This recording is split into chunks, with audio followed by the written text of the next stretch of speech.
नमस्कार दोस्तों, मैं Premchandra. Welcome to my YouTube channel pre exam training. दोस्तों, बीपीएससी ऑडिटर मेंस के लिए आज हम लेकर आए हैं स्टैटिक्स सांख्यिकी पाई चार्ट पर। पहले भी एक सवाल बताया जा चुका है। आज ये सेकंड है जो 66 बीपीएससी में पूछा गया था। बहुत अच्छा सवाल है। जो लोग नहीं जानते हैं, स्टैटिक्स सांख्यिकी GS1 का पार्ट है। सेक्शन थर्ड में पूछा जाता है 72 नंबर का।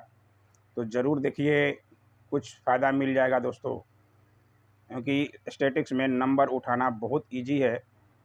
और यहाँ 72 में आप 72 नंबर ला सकते हैं। जो लोग नहीं जानते हैं, जान जाइए। पहले मैं बहुत बार बता चुका हूँ। आइए देखें, सवाल देखते हैं। बहुत इजी रहते हैं, थोड़ा सा समझिएगा दोस्तों।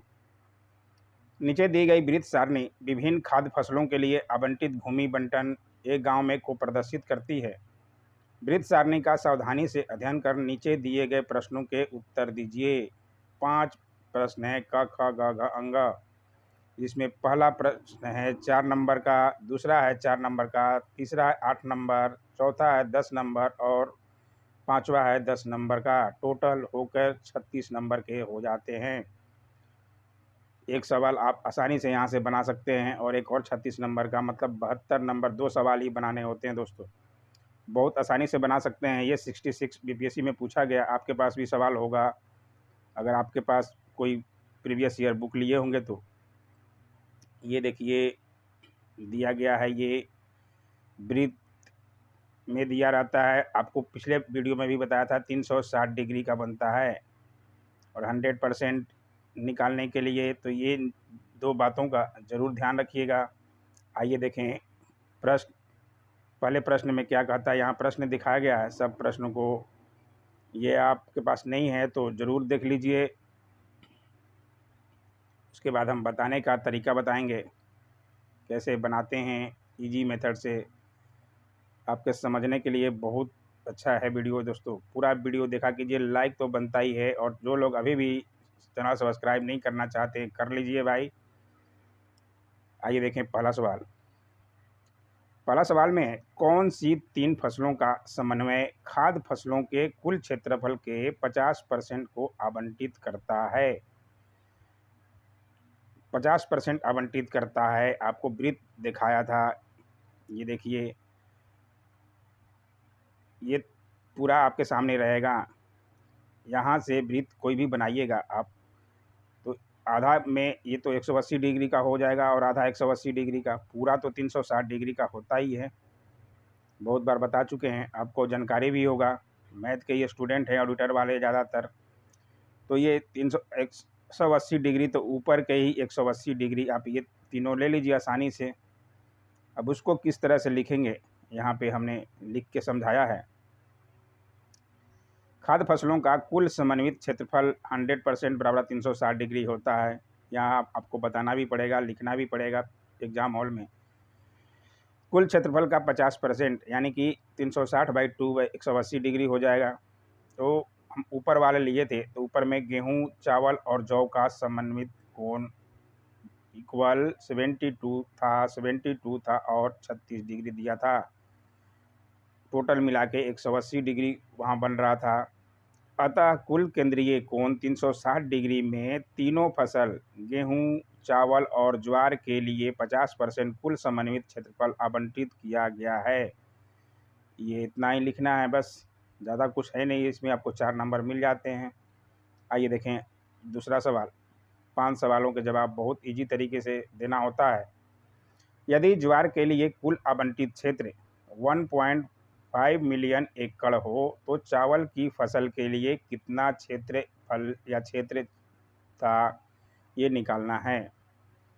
तो चार्ट आपके सामने रहेगा।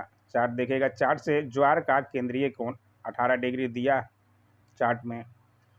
तो ज्वार के लिए आवंटित क्षेत्र दिया है 1.5 मिलियन एकड़, यानी कि 1.5 एकड़ दिया, मिलियन एकड़। तो चावल का केंद्रीय कोण भी दिया हुआ है 72 डिग्री। ठीक है।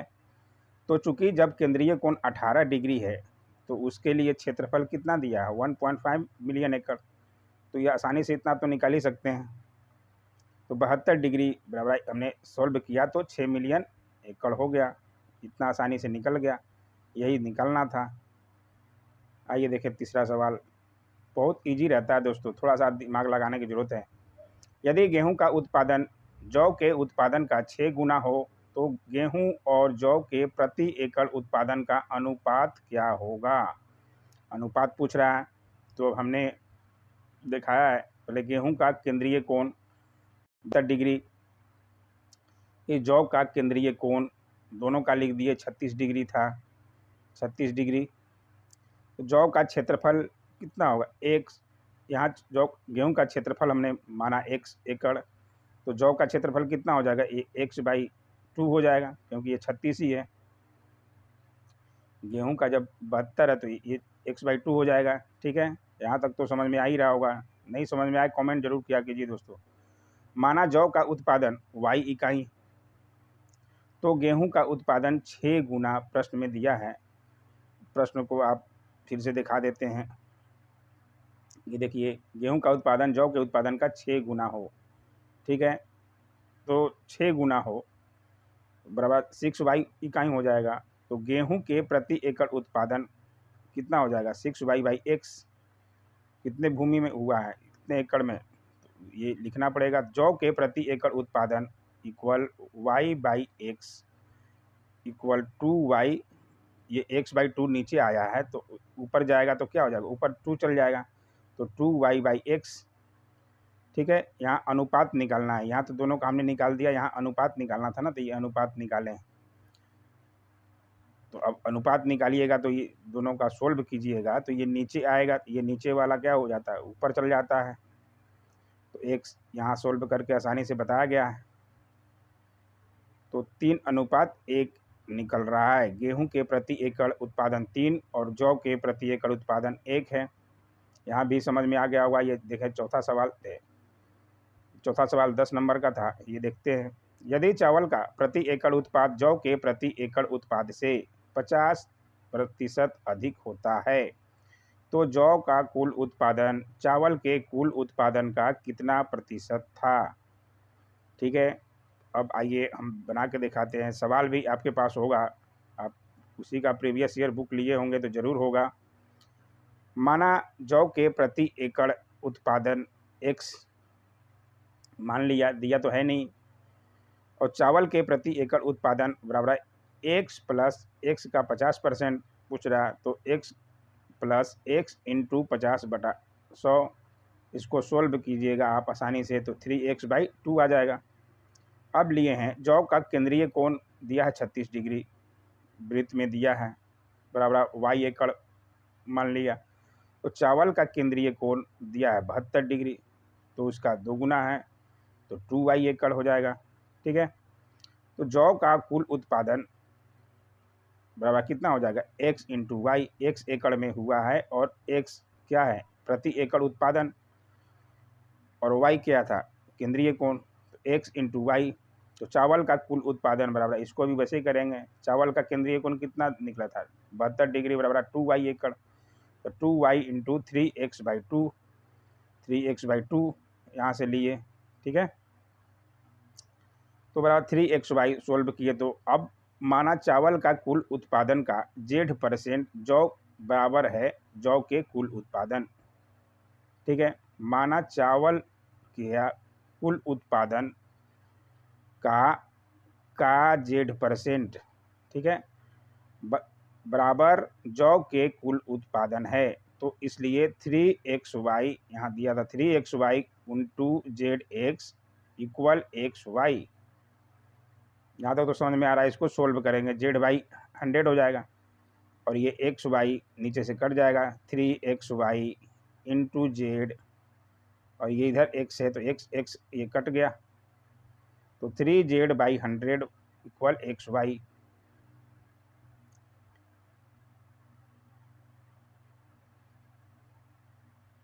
यहाँ 3 बच गया, x कट गया तो 3z बच गया, तो xy ये था, और 3z ऊपर जाएगा, क्रॉस मल्टीप्लिकेशन होता है, तो 100xy।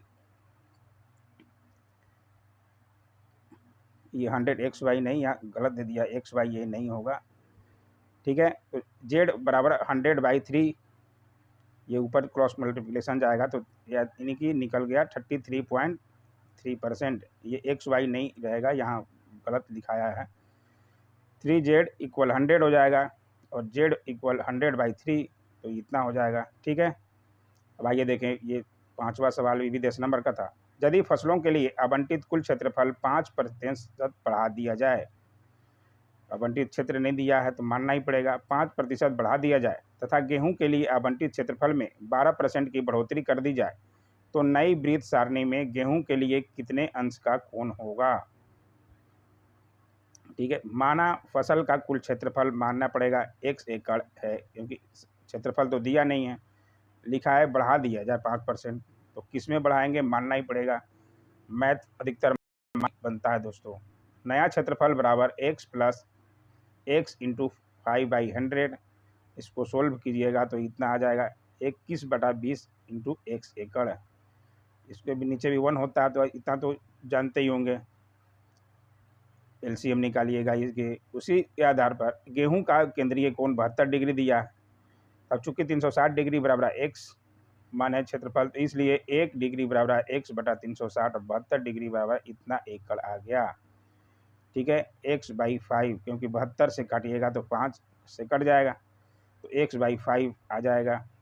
अब आगे देखते हैं, प्रश्न में है क्षेत्रफल में 12% की बढ़ोतरी कर दी जाती है, तो नया गेहूं का क्षेत्रफल कितना हो जाएगा? x/5 दिया हुआ प्लस x/5 × 12% वृद्धि हो गया है, तो इसको सोल्व कीजिएगा तो यहाँ से भी कटा दीजिएगा, 2 से कटेगा, यहाँ 6, 4 से कटा दिए 3, और ये नीचे हो जाएगा 25 चौका 100, तो 25 × 25 ये हो गया, ठीक है। तो यहाँ से सोल्व करने के बाद आपका आ गया 28/125x। अब उसी को निकालना, चूँकि 21/20 x एकड़ बराबर 360 डिग्री, तो 1 एकड़ कितना हो जाएगा? इतना डिग्री। इसीलिए ये दिया है 28/125x इक्वल निकालना है आपका। इसको सोल्व कीजिएगा तो 384/5 आ जाएगा, और उसके बाद सोल्व कीजिएगा तो डिग्री में निकालने के लिए पॉइंट में आंसर आ जाएगा ना, ठीक है। तो ये आपका आंसर आराम से 36 नंबर मिल जाएंगे पूरे। 5 सवाल आप सही कर देते हैं तो बहुत ईजी से तरीके से बताया गया। कितना अच्छा लगा वीडियो ज़रूर कमेंट किया कीजिए दोस्तों। Don't forget to like, share, comment and subscribe my YouTube channel. Thanks for watching my YouTube channel.